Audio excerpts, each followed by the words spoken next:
Video lecture. So இன்னைக்கு வீடியோவில் என்ன பார்க்க போகிறோன்னா ரொம்ப ஒரு மினி கான்செப்ட் தான்.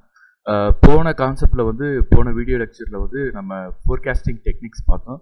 அப்புறம் டிஃப்யூஷன் இண்டெக்ஸ் அப்படின்ற அந்த இண்டெக்ஸ் பார்த்தோம். நிறைய இண்டெக்ஸஸை சேர்த்து ஒரு இண்டெக்ஸ் கிரியேட் பண்ணுறது டிஃப்யூஷன் இண்டெக்ஸ் அப்படின்றது. ஸோ இந்த டிஃப்யூஷன் இண்டெக்ஸ் எதை பேஸ் பண்ணி இருக்குது அப்படின்னா எக்கனாமெட்ரிக் மாடல் பில்டிங் அப்படின்னு சொல்லி இந்த கான்செப்டை பேஸ் பண்ணி தான் இருக்குது. ஸோ எக்கனாமெட்ரிக் மாடல் பில்டிங் தான் என்ன? ஸோ எக்கனாமெட்ரிக் மாடல் அப்படின்றது ஒரு என்ன சொல்கிறதுனா ஒரு ஈக்குவேஷனல் மாடல் மாதிரின்னு வச்சுக்கோங்களேன். இப்போ எக்கனாமிக் அந்த க்ரோத்தை என்னென்ன ஃபேக்டர்ஸ்லாம் அஃபெக்ட் பண்ணுது அப்படின்னு சொல்லி நம்ம என்ன பண்ணுறோன்னா ஒரு ஃபேக்டர் அனாலிசிஸோ இல்லைன்னா ரெக்ரெஷன் அனாலிசிஸோ பண்ணுறதுக்கு ஒரு மாடலை க்ரியேட் பண்ணுறோம். இந்த மாடலில் ஒவ்வொரு ஃபேக்டரும் எந்த அளவுக்கு இன்ட்ராக்ஷன் ஆகுது, எந்த அளவுக்கு இந்த ஒரு மெயின் இண்டிபெண்ட் வேரியபிளை அஃபெக்ட் பண்ணுது. So this model is built on various economic variable. Example GDP growth rate, then inflation, இந்த மாதிரி ஒவ்வொரு இதை எடுத்து நம்ம என்ன பண்ணுறோம்னா ஒரு மாடல் க்ரியேட் பண்ணுறோம். நல்ல ரோபஸ்டான மாடலாக க்ரியேட் பண்ணுறோம். எந்த ஃபேக்டர் அதிகமாக இதை அஃபெக்ட் பண்ணுது அப்படின்னு. For example industrial growth rate நல்லா அஃபெக்ட் பண்ணுது. Then fiscal policy of government affect பண்ணுது.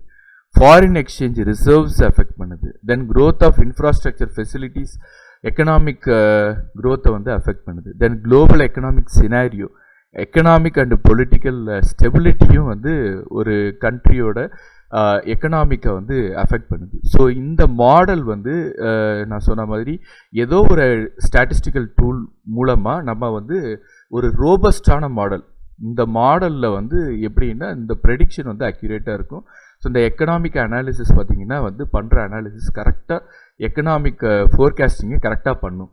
ஸோ இந்த மாதிரி மாடல் பில்ட் பண்ணுறது தான் எக்கனாமெட்ரிக் மாடல் பில்டிங். ஸோ இங்கே சொன்ன மாதிரி இன்ஃப்ளேஷன் மட்டும் கிடையாது. சில நேரங்களில் இதை ஹெல்த்து அண்டு எஜுகேஷன் ஃபேக்டர்ஸும் இதில் சேரும். இப்போ ஒரு கண்ட்ரியை பொறுத்த வரைக்கும் எஜுகேஷன் எந்த அளவுக்கு இருக்கோ அப்போ எஜுகேஷன் இது எப்படி கனெக்ட் பண்ணுறோன்னா ஹியூமன் ரிசோர்ஸஸ்.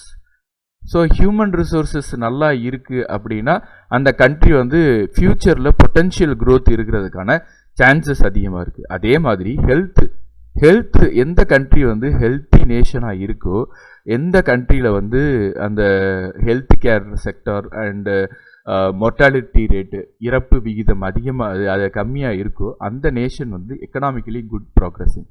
அதே மாதிரி எந்த கண்ட்ரியில் எஜுகேஷனும் ஹெல்த்தும் சரியில்லையோ அந்த கண்ட்ரி சஃபர் ஆகுது. ஸோ இது எக்கனாமிக் க்ரோத்தை என்ன பண்ணுதுன்னா அஃபெக்ட் பண்ணுது.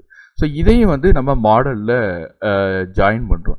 இப்படி எந்த மாடல் ஆப்டிமமான ரிசல்ட்டை கொடுக்குது. ஏன்னா ஒவ்வொரு சில ஃபேக்டர்ஸை ஜாயின் பண்ணும்போது இன்னொரு ஃபேக்டரை ஜாயின் பண்ணும்போது என்ன ஆகுதுன்னா ஆக்சுவலாக உண்மையிலேயே இந்த ஃபேக்டர் அந்தளவுக்கு சிக்னிஃபிகண்ட்டாக இருக்காது. ஸோ அப்போ இதை வெளியில் அனுப்பிட்டு நம்ம இன்னொரு ஃபேக்டரை உள்ளே ஜாயின் பண்ணுறோம். எந்த மாடல் பெஸ்ட்டாக இருக்குது அப்படின்றத நம்ம பில்ட் பண்ணுறோம். அதுதான் எக்கனாமெட்ரிக் மாடல் பில்டிங். ஸோ இந்த மாடல் பில்டிங் ஒரு பெரிய ப்ராசஸ். பட் நம்ம இங்கே தெரிஞ்சுக்கிறது என்னென்னா இந்த எக்கனாமெட்ரிக் மாடல் பில்டிங் மூலமாக நமக்கு கிடைக்கிற அந்த லைக் ரிலேஷன்ஷிப், அந்த வேரியபிள் மூலமாக நமக்கு கிடைக்கிற அந்த மாடல் கரெக்டாக எக்கனாமிக் க்ரோத்தை ஒரு எக்கனாமிக் கண்டிஷனை ப்ரெடிக்ட் பண்ணுறது நம்ம தெரிஞ்சுக்கிற வேண்டிய விஷயம். ஏன்னா ஃபண்டமெண்டல் அனாலிசிஸில் முக்கியமான analysis economic analysis.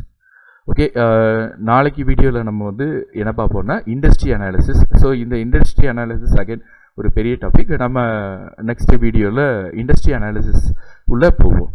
Okay, thank you.